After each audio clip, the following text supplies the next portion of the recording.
सोने का लोटा। अनु जयपुर रियासत के एक छोटे से गांव में रहता था, जिसके सारे बासी आपस में सुख और शांति से रहते थे। और जब भी कोई आफत या मुसीबत आती थी, सब गांव वाले मिलकर उसका मुकाबला करते थे। यही वजह थी कि उस गांव में हर तरफ सुकून ही सुकून था। मगर एक रात गांव वालों की आंख एक अजीब से शोर से खुल गई।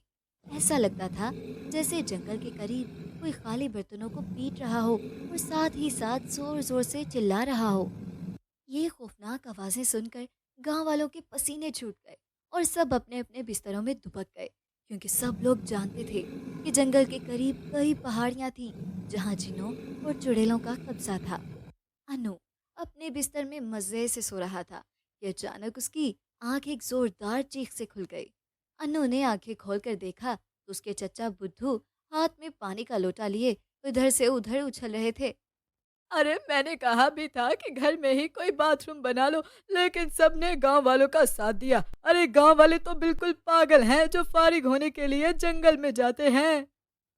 चचा बुद्धू की आवाज सुनकर चिड़चिड़ी बुआ की आंख खुल गई। अरे तुम क्यों लोटा लिए उछल रहे हो? जंगल चले जाओ और लगे हाथों ये भी पता कर लेना कि कौन कमबख्त रात के इस वक्त जंगल में बर्तन और अपना गला पीट रहा है।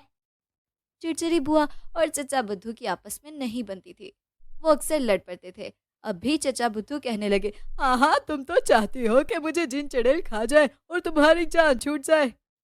ये कहकर वो लोटा नीचे रखकर बिस्तर में घुस गया, मगर खौफ के मारे वो फिर से खड़ा हो गया।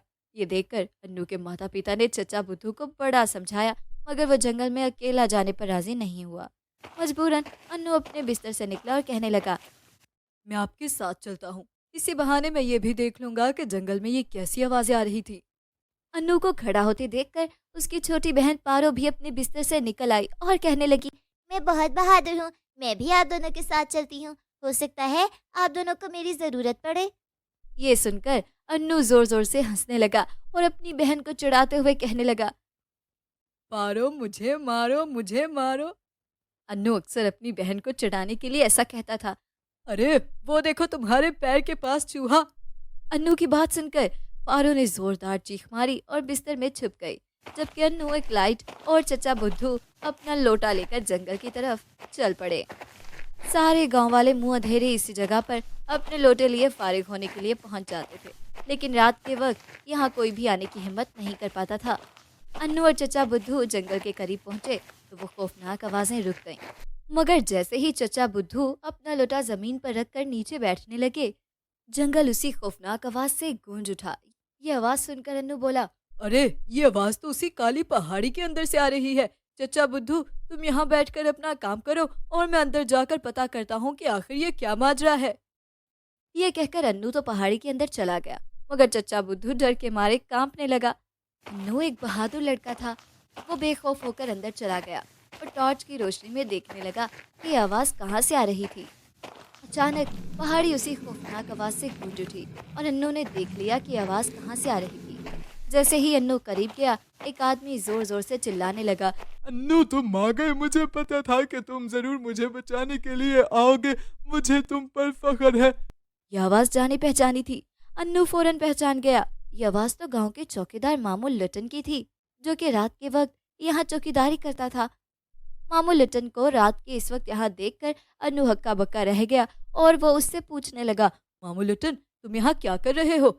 ये सुनकर वो रोते हुए कहने लगा, मैं यहाँ शाम के वक्त अपना लोटा लेकर आया तो मुझे इसी पहाड़ी के अंदर से आवाज आई। अगर तुम अंदर आकर मेरा एक छोटा सा काम कर दो तो मैं तुम्हारा ये लोटा सोने का कर दूंगी। ये किसी चुड़ैल की आवाज थी जो मुझे अंदर बुला रही थी। मैं लालच में आ गया और अपना लोटा लेकर उसके पास चला गया। उस चुड़ैल ने मुझसे कहा कि मैं यहाँ मौजूद कार के मुंह से वो जादुई पत्थर हटा दूं ताकि वो बाहर आकर मुझे मेरा इनाम दे सके। ये सुनकर मैं खुश हो गया और मैं इस कार के मुंह से वो जादुई पत्थर हटाने लगा। चुड़ैल जो ही इस कार के अंदर से निकली, वो जोर जोर से हंसने लगी और कहा कि मैंने यहाँ से निकलने के लिए तुम्हें उल्लू बनाया। ये सुनकर मुझे भी गुस्सा आ गया और मैंने फौरन उस चुड़ैल को अंदर की तरफ धक्का दिया और वापस इस कार के मुंह पर वो जादुई पत्थर रख दिया ताकि ये धोखेबाज चुड़ैल यहाँ से आजाद ना हो सके। और मैं खुद यहाँ से निकलने के लिए भागा, मगर मेरे पैर में एक कांटा छुप गया और वो जख्मी हो गया। अब मैं उस वक्त से कांटा निकालने की कोशिश कर रहा हूँ मगर अभी तक निकाल नहीं पाया। मामू लिट्टन की पूरी दास्तान सुनने के बाद अन्नू जोर जोर से हंसने लगा, क्योंकि मामू लिट्टन को अपने लालच की सजा फौरन ही मिल गई थी। अब इस बेचारे को यहाँ से निकालकर गांव वापस ले जाना था, ताकि गांव वाले सुख की नींद सो सके। लेकिन इस सब के लिए अन्नू को चाचा बुद्धू की मदद की जरूरत थी, इसलिए वो बाहर आ गया और उसे सारी बात बता दी और उसे अंदर ले गया। अन्नू से ये सारी बात सुनने के बाद चचा बुद्धू का डर खत्म हो चुका था और साथ ही उसका पेट दर्द भी। इसीलिए वो मामू लिट्टन से कहने लगा, तुमने बचपन में वो कहानी नहीं सुनी थी कि लालच बुरी बला है?